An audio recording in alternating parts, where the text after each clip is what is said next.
Good morning, students. Today, in our revision class, we shall revise the second important parts of the tissue chapter from chapter number 6, the animal tissues. Like the plants, we may see here also there are different types of animal tissues. Like epithelial tissue, there are four main important types of animal tissues. The first one is the epithelial tissue, the second one is the connective tissue, the third one is the muscular tissue, and the fourth one is the nervous tissue. So these are the four different types of the animal tissues. Today we shall revise all these four different type of tissues. So let us start with the first one, epithelial tissue.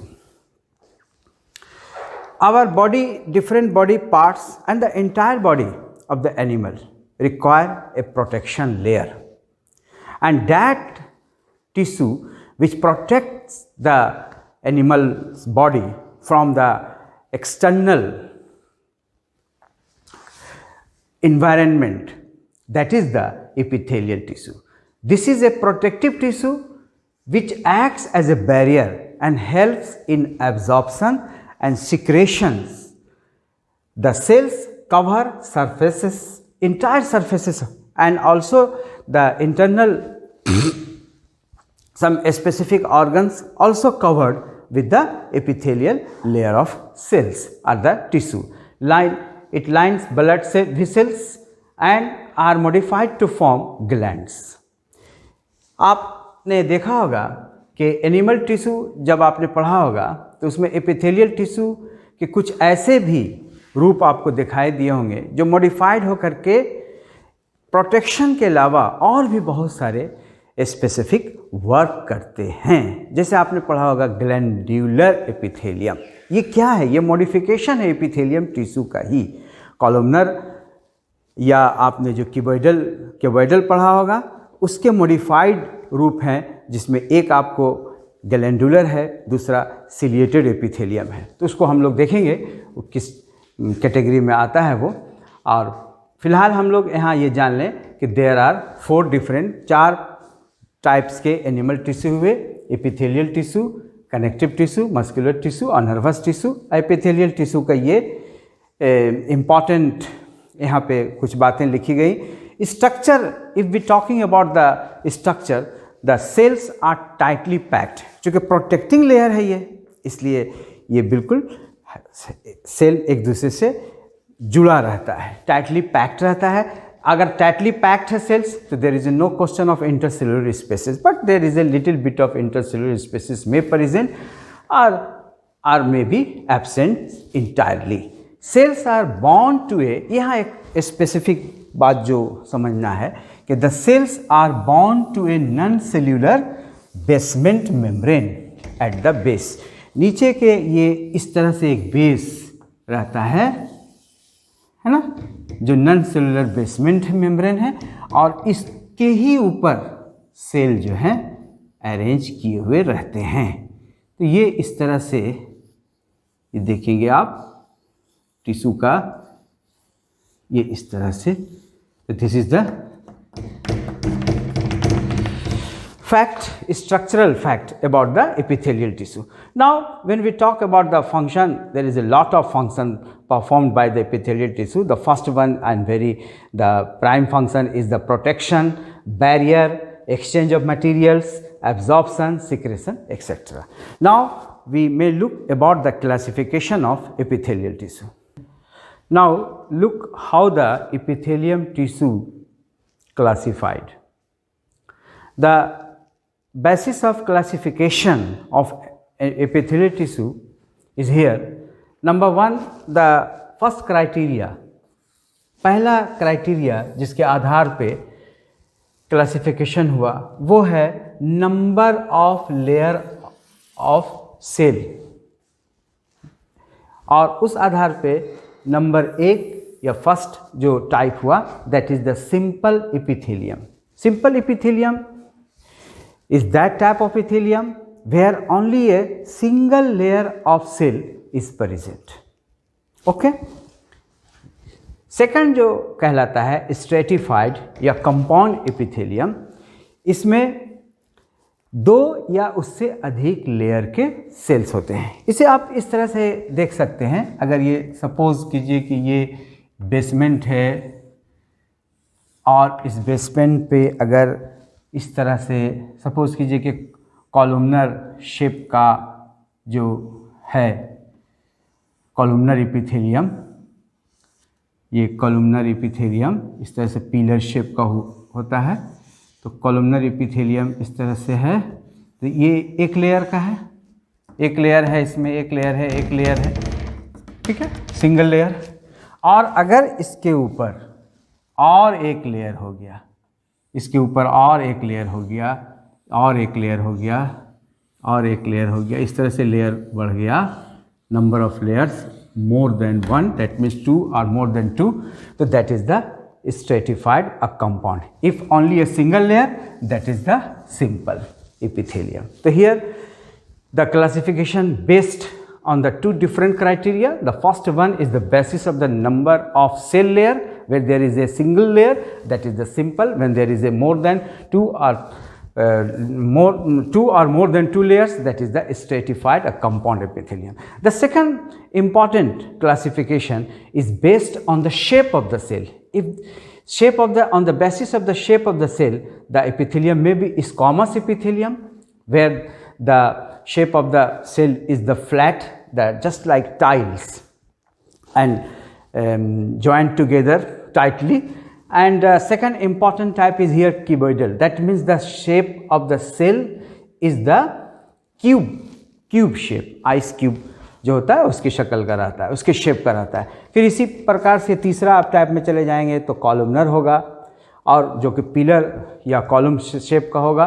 और फिर उसके बाद जो है आपको 2 modified type होंगे इसी के, जो कहलाते हैं आपको ग्लैंडुलर एपिथेलियम और सिलिएटेड एपिथेलियम. तो यहाँ सबसे पहला टाइप देखिए, squamous epithelium, thin layer of flat sales lining of blood vessels. It is the location of this type of tissue. Lungs, alveoli, esophagus, lining of mouth. Function, protection, transportation of substances due to its semi-permeable nature. And the cuboidal epithelium, the shape of the cell is cube, found in kidneys, tubules, found in kidney tubules, salivary glands and sweat glands. If we talking about the kidneys, that is the function of the excretion, understand. When we talking about the salivary glands, that means the functions of the secretion, and there is also function of absorption of this tissue. तो ये आपका basis of number of layer of cell layer, basis of number of cell layer, a basis of shape of cell. The epithelium tissue classified on the basis of the number of cell layer and on the basis of the shape of the cell. तो shape of the cell के कुछ आप इसमें type देख रहे हैं, कुछ और टाइप आपको दिखाया जाएगा यहाँ पे. Now look here, the modified epithelium, like the first one is here glandular epithelium. It is modified columnar epithelium. Location, stomach, intestine and other secretory organs. Functions, secretions like sweat, oil, milk, digestive enzymes and hormones. That means the 2 important glands like the exocrine and endocrine,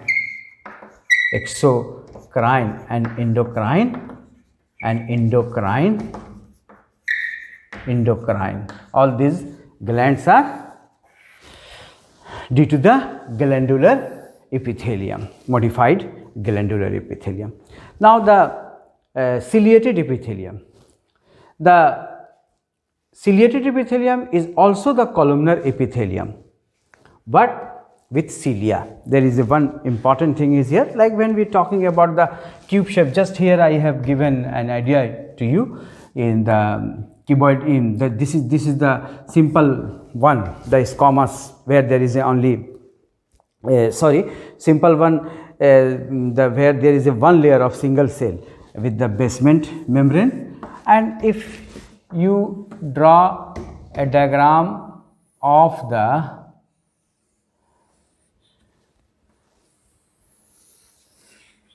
like cube shape,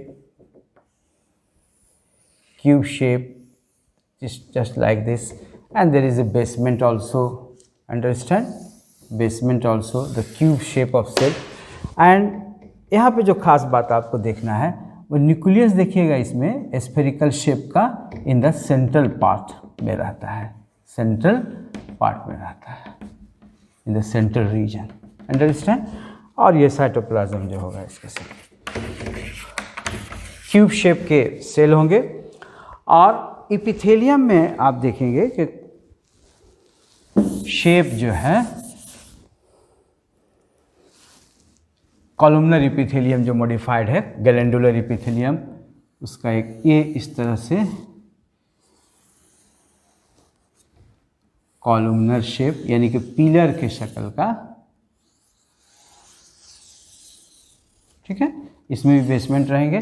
और इसका जो nucleus होगा वो base में रहेगा, थोड़ा central point पे, central position पे नहीं रह करके नीचे रहता है, ठीक है। और अगर इसी में सीलिया, द प्रोटोप्लाज्मिक थ्रेड, इसमें आ गया सीलिया, तो that is the ciliated epithelium. देखिए यहाँ पर लिखा हुआ columnar epithelium, it is also a columnar epithelium with cilia. It is present in the fallopian tubes, respiratory tract, bronchi, bronchioles, and function is rhythmic movement of cilia moves the materials in one direction. So all these facts are about the epithelium. Second important type of animal tissue is the connective tissue. दूसरा जो type है animal tissue का, पहला type हम लोगों ने देखा वो था एपिथेलियल, उसके बाद दूसरा जो टाइप है वो है कनेक्टिव टिश्यू। इसके नाम से ही पता चलता है कनेक्टिव, कनेक्ट करना, ऑर्गन्स को एक ऑर्गन को दूसरे ऑर्गन से कनेक्ट करना, एक टिश्यू को दूसरे टिश्यू से कनेक्ट करना। दैट मीन्स इट बाइंड्स और connects various tissues and organs in the body and provides them rigidity, support and protection. It is called packing tissue also. It is the most abundant tissue in animal body and it occupies, that means it forms 30% of the total body part. The characteristic features of the connective tissue, इसके characteristic features आप देखें तो देखिए, याद रखिएगा, एक tissue है तो उसमें सेल्स तो होते ही हैं, तो कनेक्टिव सेल्स तो होंगे ही जो, लेकिन इसमें सबसे इम्पॉर्टेंट फैक्ट जो है ये है कि the connective tissue has a matrix. ये एक मैट्रिक्स है और ये मैट्रिक्स डिफरेंट कनेक्टिव टिश्यू का जो आप देखेंगे टाइप, जैसे एडिपोज है या एरियोलर है या टेंडन है, लिगामेंट है, बोन है, कार्टिलेज है, तो ये मैट्रिक्स सब में डिफरेंट रहेगा। इसीलिए यहाँ पे लिखा हुआ है it may be jelly like, किसी में जेली लाइक की तरह, किसी में फ्लूइड सब्सटेंस जैसे कि आप ब्लड और लिम्फ में देखेंगे, किसी में डेंस, किसी में रिजिड जैसे बोन में। तो ये मैट्रिक्स बहुत ही इम्पॉर्टेंट इसमें है। कहा जाता है कि mention 2 important basic features of the connective tissue. तो इसमें एक ये बताया जाता है कि all the connective tissue and they are having the matrix in which the cells of the connective tissues are embedded.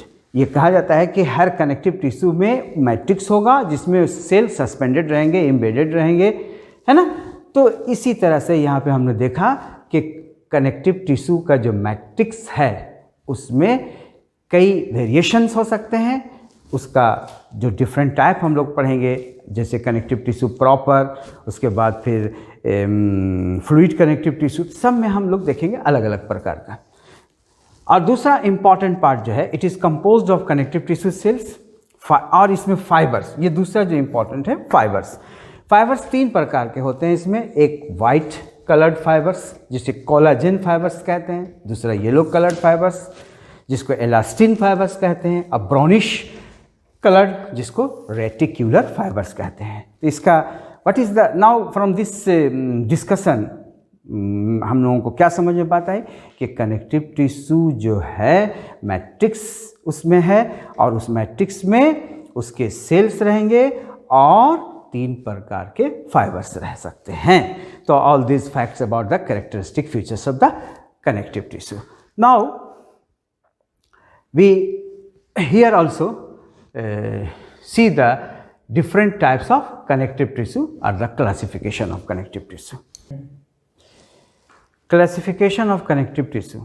If we classify the connective tissue, it may be like this: the connective tissue proper, the first one, the connective tissue proper.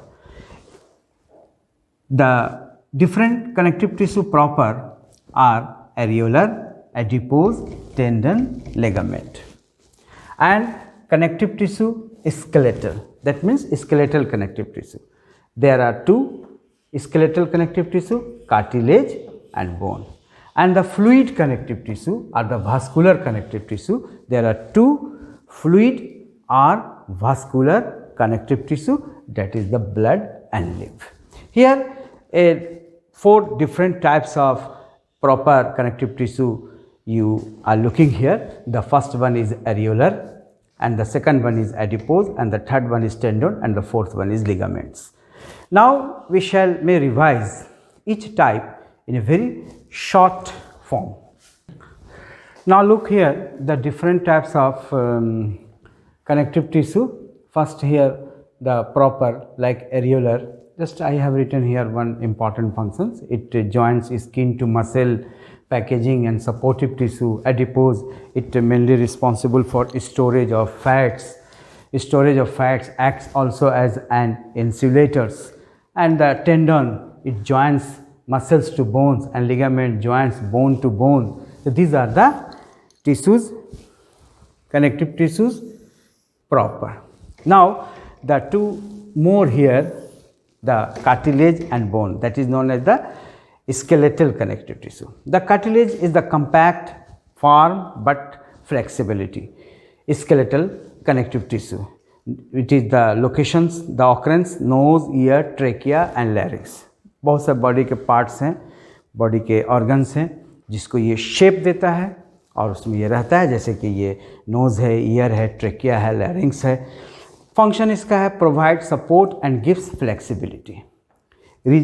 फार्मनेस के साथ साथ इसके अंदर flexibility है, जबकि इसके अंदर bone में फार्मनेस है, हार्ड है, ये सबसे हार्डेस्ट टिश्यू है एनिमल का, लेकिन ये नॉन फ्लेक्सिबल है। अब इसमें देखिए इसके जो सेल्स हैं, जैसे कि कॉन्ड्रोसाइट्स हैं, वो उसके अलग मैट्रिक्स हैं इसके बने हुए, जो शुगर और प्रोटीन का है कार्टिलेज का, उसके अंदर उस मैट्रिक्स में ये आपका उसका सेल रहता है और जो फाइबर्स होते हैं। बोन है, इसका अलग मैट्रिक्स है जो कैल्शियम फास्फोरस से बना हुआ होता है और उसमें जो है ऑस्टियोसाइट्स जो है सेल्स रहते हैं। तो ये इस प्रकार से हमने देखा कि इम्पॉर्टेंट टाइप्स के कनेक्टिव टिश्यू जिसका ताल्लुक जो है प्रॉपर से है और यहाँ पे स्केलेटल से है। अब हम लोगों के पास 2 और इसका टिश्यू बच गया, 2 टाइप और, the 2 more types, that is the fluid connective tissue. The fluid connective tissue are of 2 types, blood and lymph. You well know that blood is a connective tissue, fluid connective tissue, which is responsible for transportation of important materials from one part of the body to the another, and similar functions is also performed by the lymph. But there are some differences between the blood and lymph. First we may talk about may I give you some idea about the blood. ये तो आप पढ़ चुके हैं और इसको बहुत detail में बताना तो इस रिवीजन क्लास में संभव नहीं है। ब्लड को आप ऐसे समझ लें कि उसमें जो मैट्रिक्स है उसको प्लाज्मा कहा जाता है और उसके जो सेल हैं वो 3 टाइप के होते हैं, आरबीसी, डब्ल्यूबीसी, प्लेटलेट्स। आरबीसी जो कि रेड ब्लड कार्पोसेल्स भी कहलाता है, रेड ब्लड सेल्स भी कहलाता है, इरिथ्रोसाइट्स भी कहते हैं उसको। इसी प्रकार से डब्ल्यूबीसी ये ल्यूकोसाइट्स कहलाता है, वाइट ब्लड सेल्स और वाइट ब्लड कार्पोसेल्स भी कहते हैं इसको। प्लेटलेट्स और द थ्रोम्बोसाइट्स, ये तीसरा जो टाइप है, the third important types of the corpuscles. Plasma में occupy the total volume of the blood about 55%. 55% उसमें प्लाज्मा का कंट्रीब्यूशन है ब्लड में, जबकि 45% कंट्रीब्यूशन जो है उसके ब्लड कार्पोसेल्स के होते हैं, जो 3 टाइप का बताया गया आपको। अब ये जो 3 टाइप के जो ब्लड कार्पोसेल्स हैं, इसे जो है 2 नाम मैंने आपको बताया, एक ब्लड सेल्स, एक ब्लड कार्पोसेल्स, और उसे फॉर्म्ड एलिमेंट्स भी कहते हैं, ठीक है। और हर एक का एक इम्पॉर्टेंट फंक्शन मैं आपको बताते चलूँ, जैसे कि RBC, the important function transportation of oxygen. The second important type of the WBC, the corpuscles is the WBC, important function defense, the formation of the antibodies, also the immunity capability will be enhanced. And the third important cell are the corpuscles of the blood, like the thrombocytes or the platelets. It helps in the coagulation. And the similar functions will also perform the transportation of the essential materials between the tissue and the organ with the help of the lymph. Lymph is actually the filtered blood that may came out from the capillaries, that is the blood vessels. Blood vessels जो capillaries होता है, जो सबसे माने thinnest जो vessels है, उससे छन करके, उससे फिल्टर हो करके, उससे निकल आते हैं एक फ्लूइड जिसे आपको लिम्फ कहा जाता है। अब इसके बारे में थोड़ा सा और हम आपको चर्चा करते हैं।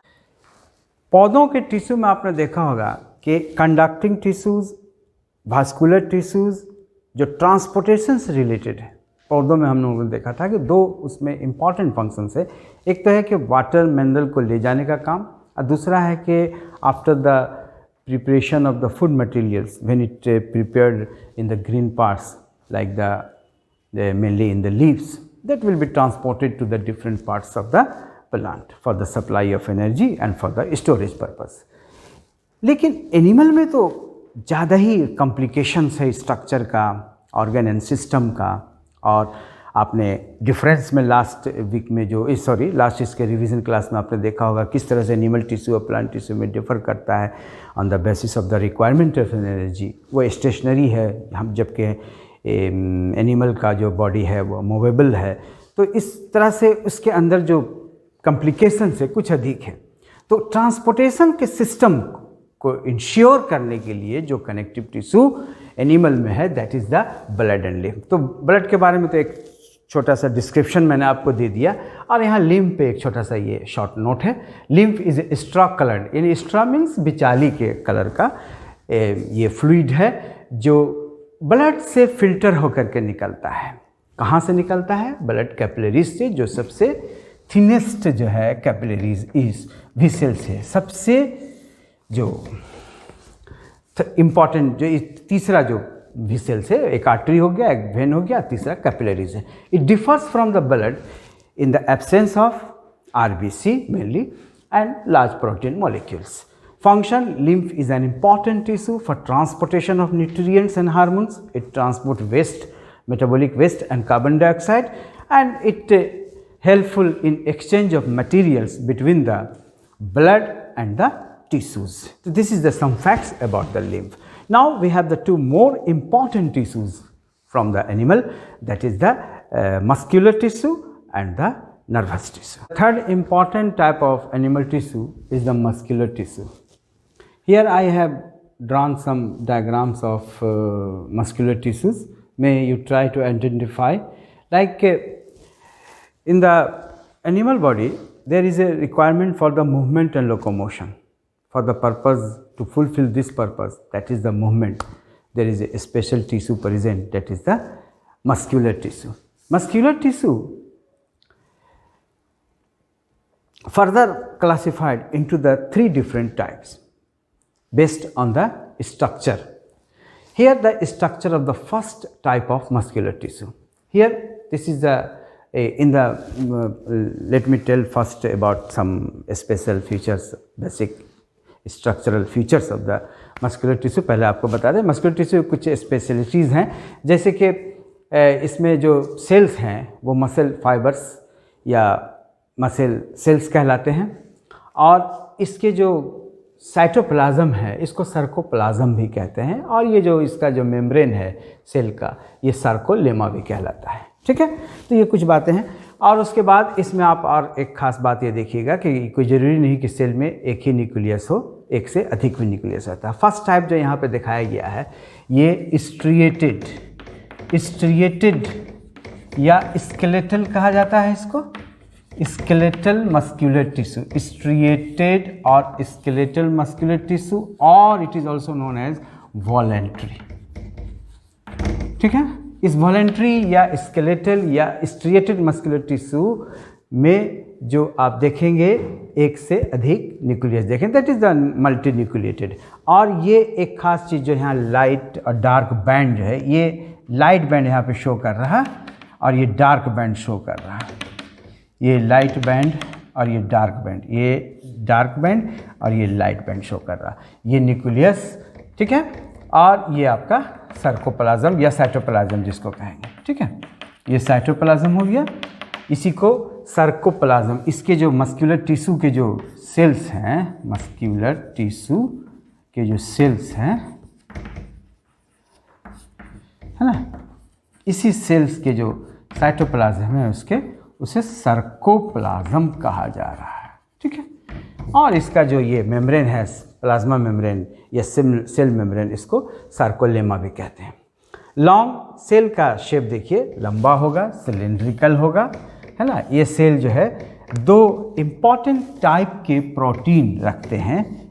इसकी खास बात यह है, एक प्रोटीन का नाम एक्टिन है और दूसरे प्रोटीन का नाम मायोसिन है। यही वो प्रोटीन है जो इसके कॉन्ट्रैक्शन और रिलैक्सेशन में हेल्पफुल होता है। अब इसका ये फर्स्ट टाइप हो गया स्केलेटल और वॉलेंट्री। इसके जो मूवमेंट है ये हमारे विल में है, हमारी इच्छा के अनुसार। ऐसे पार्ट बॉडी के पार्ट में ये है, जैसे कि पैर है, हाथ है, ऐसे ही पार्ट में है जहाँ जिसे हम मूवमेंट जब करते हैं तो अपने इच्छा के अनुसार मूवमेंट कर सकते हैं, रिलैक्स कर सकते हैं, कंट्रैक्ट कर सकते हैं। तो ये इसलिए वॉलेंट्री कहलाता है। क्योंकि इसमें लाइट और डार्क बैंड है इसलिए इसे स्ट्रिएटेड कहते हैं। अब इसके बाद देखिए ये दूसरा जो टाइप है यहाँ पे, ये है आपका जो स्मूथ है, इसमें कोई स्ट्रिएशंस नहीं है और इसमें आप एक न्यूक्लियस देख रहे हैं तो यूनिन्यूक्लिएट हो गया, स्पाइंडल शेप्ड इसका जो है सेल का स्ट्रक्चर हो गया और एक न्यूक्लियस हो गया। ये हो गया आपका स्मूथ। इसके भी जो मूवमेंट है smooth muscular tissue, this is the smooth muscular tissue.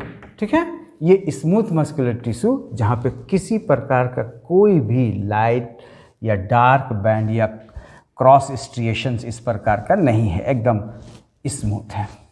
कुछ साइटोप्लाज्म इसका स्मूथ है और उसमें न्यूक्लियस है ये। तो ये हो गया, ये विजुअल ऑर्गन्स में रहता है और ये इनवॉलेंट्री है। ये इनवॉलेंट्री माने इसके जैसे फूड मूवमेंट है और बहुत सारे विजुअल ऑर्गन्स में मूवमेंट है तो ये उस मूवमेंट को कंट्रोल करता है, तो इनवॉलेंट्री है, ये भी इनवॉलेंट्री है। अब तीसरा जो है स्पेशल जो है जिसमें क्रॉस स्ट्रिएशन से चेक शर्ट की तरह का इसमें स्ट्रिएशन देखेंगे आप। ये स्ट्रिएशन से न्यूक्लियस है, ये भी यूनिन्यूक्लिएटेड हो गया, ये भी न्यूक्लिएटेड हो गया और ये जो है कार्डियक यानी कि हमारे हार्ट को बनाने का जो ख़ास स्पेशल टिश्यू जो हमारे हार्ट को बनाता है, हमारा हार्ट जिससे कंपोज किया हुआ है, that is the third important type of continue. इसमें रिथमिक कॉन्ट्रैक्शन रिलैक्सेशन हार्ट का होता है ना, कंटिन्यूअस है इसका प्रोसेस, थकता नहीं कभी। तो ये जो है आपका तीसरा टाइप हुआ द कार्डियक मस्क्यूलर टिश्यू। तो इससे आप डायग्राम से कुछ स्ट्रक्चर के बारे में भी आपको आइडिया मिल गया और इसके फंक्शन के बारे में भी आइडिया मिल गया आपको।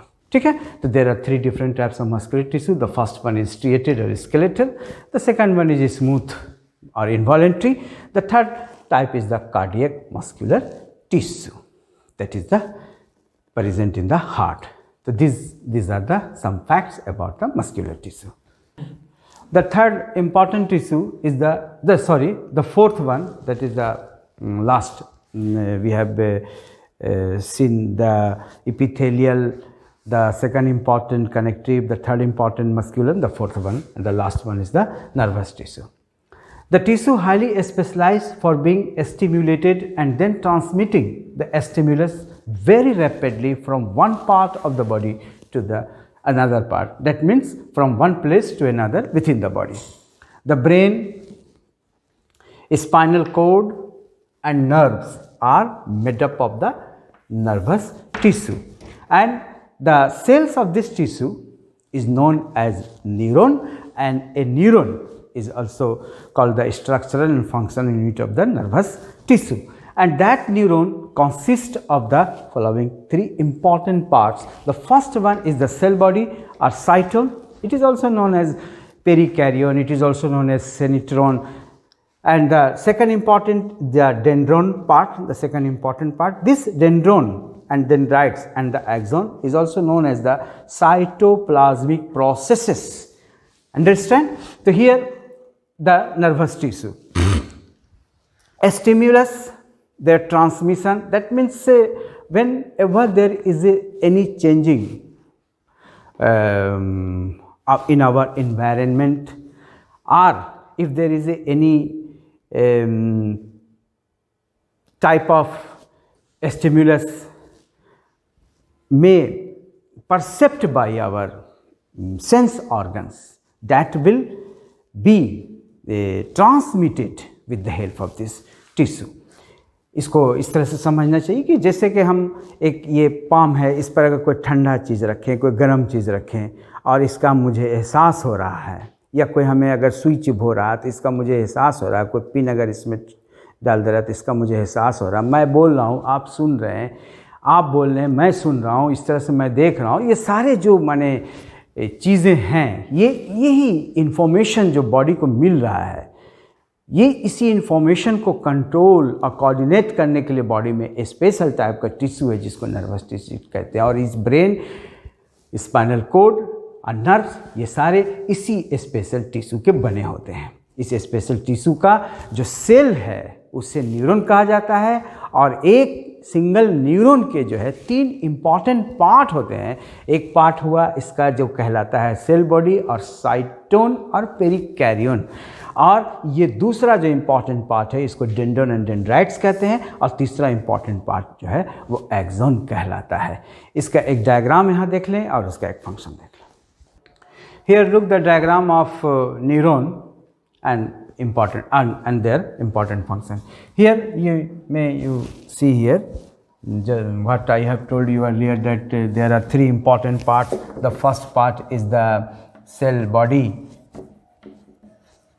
or cytone, and the second important part, the cell body and cytone. This entire portion which you are watching here, that is the cytoplasmic part of this special structure. Within this cytoplasm there are presence of nucleus, there are nucleus granules, these dense materials, and the two cytoplasmic processes which arises from the cytoplasm, like this dendrites, and when there is no branches, this is known as dendron. If there is no branches, then it is called dendron. And if there are branches, there may be branches always present, maybe in some cases not branch. That means when we talking about the structure of the cytoplasmic process of the neuron, then there are two cytoplasmic process. The first one is dendron, which are the shorter one but with branched, and the second cytoplasmic process is known as axon, which is larger but without any branch, and this is the terminal or end part of a neuron. And this part of the neuron is the part where from the stimulus received, specialized for receiving impulses. When a stimulus or any message or any information that is detected that is may be received by the dendrite and it transmit to the cell body at the cytoplasmic or the nuclear portion of the neuron, and later and further it may send to the another neuron or to the another part with the help of this longer structure, that is the axon. The function, the important function of this tissue, the neurons are specialized for receiving impulses.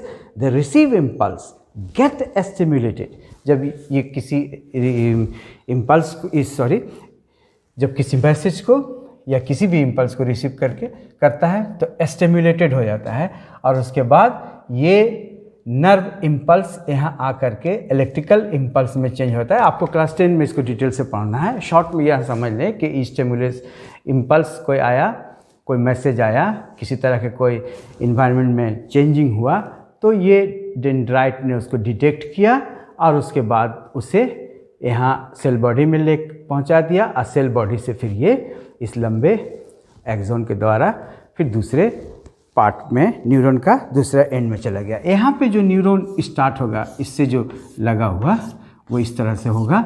एक junction यहाँ पे रहता है जो दूसरे neuron के dendrite और axonal के टर्मिनल के बीच में रहता है, जिसको साइनेप्स भी कहते हैं। ठीक है, एक जंक्शन, जब एक न्यूरॉन से दूसरे न्यूरॉन में जो कम्युनिकेशन है, जो लिंक होने जा रहा है, उसके बीच में एक जंक्शन आ जाता है, एक शॉर्ट गैप आ जाता है, और ये गैप जो है ये डेंड्राइट और एक्सोनल के टर्मिनल पार्ट के बीच में रहता है और इसे साइनेप्स कहते हैं। तो ये था description, a short description about the nerve tissue. तो in this way we have revised. बहुत सारी चीज़ें डिटेल में नहीं बताई जा सकी क्योंकि रिवीजन का था। जैसे कि ब्लड और लिम्फ में मैंने उतना डिटेल में नहीं जा सका, बोन और कार्टिलेज में भी उतना डिटेल से नहीं जा सका, लेकिन फिर भी मैं आशा करता हूँ कि कुछ चीज़ें आपका रिकॉल हुआ होगा इस सेशन में, और कुछ चीज़ें आपको जो आपने इग्नोर कर दिया था वो फिर रिवाइव हो गया होगा। तो इस तरह से हम लोगों ने 4 प्रकार के 4 डिफरेंट टाइप्स के एनिमल टिश्यूज़ को रिवाइज किया। और बायोलॉजिकल साइंस में या बायोलॉजी में सबसे इम्पॉर्टेंट चीज़ जो है वो उसका डायग्राम होता है। किसी भी क्वेश्चन के आंसर को लिखने के लिए ख़ास तौर से जो सेल है, टिश्यू जो टॉपिक है, ये जो दोनों टॉपिक आपका है, इसमें डायग्रामेटिक बहुत सारी चीज़ें हैं जो कि डायग्राम के द्वारा आपको दिखाना होगा और दिखाना चाहिए आपको। और डायग्राम को समझने के लिए ये सिर्फ ऐसे ही नहीं लिखा रहता है कि बेस में न्यूक्लियस है या सेंट्रल पोजीशन में है, बल्कि डायग्राम अगर आप बना रहे हैं तो जैसे कि आपने क्यूब शेप का डायग्राम बनाया है एपिथेलियल में, तो उसमें आपको दिखाना है कि बेस में न्यूक्लियस है ना, या इसको कॉलुमिनर में है तो नीचे है, या फिर आप अगर स्मूथ दिखा रहे हैं तो उसमें दिखाना है। यहाँ पे आप अगर नर्व टिश्यू दिखा रहे हैं तो यहाँ पे ये जो डेंस पार्टिकल्स हैं इसको दिखाना है। इसी के साइटोप्लाज्म में ये एक डेंस पार्टिकल अलग से है जिसको नेसल्स ग्रेन्यूल्स कहते हैं। तो ये सारी चीज़ों पर ध्यान देना होगा।